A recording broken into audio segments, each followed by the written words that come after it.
Saudaraku yang kekasih dalam nama Yesus, hari ini saya membawakan firman Tuhan mengenai kesungguhan hati. Sungguh-sungguh hati. Sungguh-sungguh hati mengikut Tuhan. Dengan segenap hati mengikut Tuhan. Dan dengan segenap hati menginjil. Dengan segenap hati melayani. Dengan segenap hati mengasihi. Kita lihat nanti dalam pelayanan Paulus. Firman Tuhan berkata dalam Roma 12 ayat 11. Janganlah hendaknya kerajinanmu kendor. Biarlah ruhmu menyala-nyala. Dan layanilah Tuhan. Pada pagi hari yang indah ini. Renungkanlah hidup rohani kita. Adakah kita menyala-nyala bagi Tuhan. Bersemangat bagi Tuhan. Mengasihi Tuhan. Mengasihi jiwa-jiwa. Ruhmu menyala-nyala, firman Tuhan berkata. Jangan hendaknya kerajinanmu kendor. Bukan hanya rajin mengerjakan pekerjaan dunia ini, rajin mengerjakan pekerjaan Tuhan, rajin berdoa, rajin membaca firman Tuhan. Jangan kendor pada akhir zaman ini. Amin, saudara. Jangan itu berkurang. Setan mau menipu kita supaya kita lemah pada akhir zaman ini. Supaya semua perkara yang terjadi, gejolak yang terjadi, krisis yang terjadi pada akhir zaman ini memenuhkan pikiran kita. Kita tenggelam di dalamnya. Akhirnya membawa kita bingung. Bahkan lebih jauh bisa membawa kita menjadi takut dan khawatir. Sehingga kerajinan kita untuk perkara rohani kendor. Justru sebaliknya, pada akhir zaman ini, pada waktu krisis, pada waktu gejolak begini, pada waktu banyak kerusuhan, disitulah hendaknya kerajinan kita untuk Tuhan tidak kendor. Maka kita bertambah menyala-nyala, melayani Tuhan, membawa jiwa-jiwa kepada Tuhan. Karena pada waktu itulah jiwa-jiwa saudaraku terbuka hatinya buat Tuhan. Jiwa-jiwa sudah sampai saudaraku ke ujung jalannya. Dia tidak tahu mau berbuat apa, kepada siapa bersandar, kepada siapa berlindung. Saudaralah orangnya yang dipakai Tuhan untuk bersaksi kepada mereka, membawa mereka kepada Tuhan. Amin. Saudara yang kekasih dalam nama Yesus, Paulus menulis surat kepada sidang Korintus dalam 1 Korintus 15 ayat 58. 1 Korintus 15 ayat 58. Karena itu saudara-saudara yang kekasih, berdirilah teguh, jangan goyang, giatlah selalu dalam pekerjaan Tuhan. Sebab kamu tahu dalam persekutuanmu dengan Tuhan, jerih payahmu tidak sia-sia. Tadi dikatakan janganlah hendaknya kerajaanmu kendor. Di sini dikatakan giatlah selalu. Giatlah selalu dalam pekerjaan Tuhan. Mari bergiat dalam pekerjaan Tuhan. Saya tidak mengatakan ini hanya untuk pelayan-pelayan Tuhan saja. Saya mengatakan ini bagi semua kita anak-anak Tuhan. Karena semua kita harus ambil bagian saudaraku dalam mengerjakan pekerjaan Tuhan. Amin, saudara. Amin. Ya. Giat dalam pekerjaan Tuhan. Itu adalah pekerjaan yang kekal, yang hasilnya kekal, yang seturut dengan kehendak Tuhan. Apakah yang sudah saudara perbuat buat Tuhan? Apakah yang sudah saudara berikan buat Tuhan? Biarlah Roh Kudus bicara kepada hati saudara pada pagi hari ini. Sungguh-sungguh Tuhan Yesus sungguh-sungguh melayani. Dalam Yohanes pasal 4 ayat 34. Tuhan Yesus sungguh-sungguh melayani. Yohanes 4 ayat 34.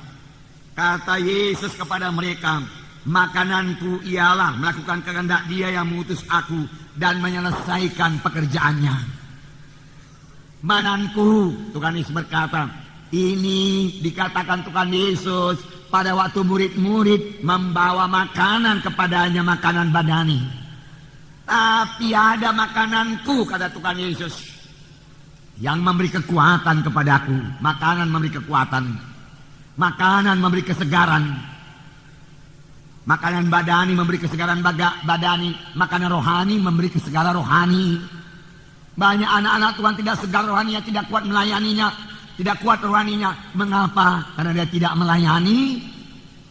Tuhan Yesus berkata, makananku ialah melakukan kehendak Dia yang mengutus aku, melakukan kehendak Dia yang mengutus aku dan menyelesaikan pekerjaannya. Baik Tuhan Yesus, pada akhir hayatnya dia berkata, sudah genap, selesai pekerjaanku. Alangkah puasnya itu, saudaraku. Paulus pada akhir hayatnya dia berkata, aku sudah menyelesaikan perlombaan. Aku telah menyelesaikan peperanganku, pergumulanku, pelayananku. Akhirnya mahkota kemuliaan tersedia kepadaku. Bagaimana pekerjaan saya? Bagaimana pekerjaan saudara? Saudara, kita datang kepada Tuhan bukan hanya untuk menerima berkat keselamatan, berkat kesembuhan, berkat materi dan lain-lain sebagainya, saudaraku. Kita datang, saudaraku, kita diselamatkan dan kita lahir baru. Kita menjadi anak-anak Tuhan, anggota tubuh Kristus yang punya fungsi dalam tubuh Kristus, yang punya pelayanan dalam tubuh Kristus. Kita harus menyelesaikan pelayanan kita. Amin. Selesaikan. Dan ini perlu tindakan, bahkan tindakan yang berani, tindakan yang banyak kali dikatakan oleh orang dunia ini tidak masuk di akal. Mengapa pekerjaan yang begitu baik ditinggalkan? Mengapa dunia ditinggalkan? Kalau memang panggilan saudara untuk sepenuhnya melayani Tuhan, saya berkata kepada saudara, tidak usah bimbang. Tuhan menyertai saudara. Hari-hari yang indah, hari-hari yang menang menyertai, menunggu saudara. Hari-hari yang sukacita, hari bersorak-sorai menunggu saudara. Puji Tuhan. Sungguh-sungguh. Tuhan hanya menerima yang sungguh-sungguh. Tidak ada separuh-separuh hati mengikut Tuhan. Tidak ada asal-asalan saja dalam pelayanan. Tuhan minta sungguh-sungguh. Ibrani 11 ayat 6, perhatikan. Ibrani 11 ayat 6. Di sini ada terdapat perkataan sungguh-sungguh. Tetapi tanpa iman tidak mungkin orang berkenan kepada Allah. Sebab barang siapa berpaling kepada Allah, ia harus percaya bahwa Allah ada dan bahwa Allah memberi upah kepada orang yang sungguh-sungguh mencari Dia. Segenap hati mencari Dia. Kepada siapa Tuhan memberi upah? Kepada siapa kesembuhan diberikan? Kepada siapa berkat diberikan? Kepada siapa urapan diberikan?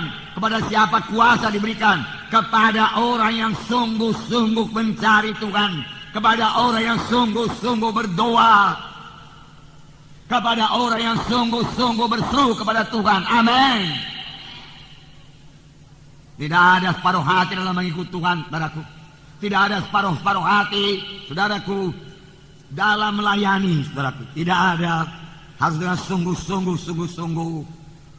Saudara, tahukah saudara bahwa saya seorang perempuan yang sakit 12 tahun yang tertulis dalam Markus pasal 5 itu adalah orang yang bersungguh-sungguh. 12 tahun dia sakit, saudaraku, dia bersungguh-sungguh mencari kesembuhan. Walaupun pada mulanya jalannya tidak benar, tetapi dia bersungguh-sungguh, bersemangat. Dia pergi ke dokter, bahkan dia pergi ke tabib, tetapi tidak sembuh-sembuh. Akhirnya uangnya habis semua. Tetapi dia tidak menyerah. Dia berkata, bisa, aku bisa, aku sembuh, aku sembuh. Berapa orang yang berkata demikian pada yang sakit? Lihat kesembuhan saudara. Aku bisa, aku sembuh, dia katakan, saudaraku. Akhirnya dia mendengar berita-berita tentang Yesus. Pun masih ada halangan.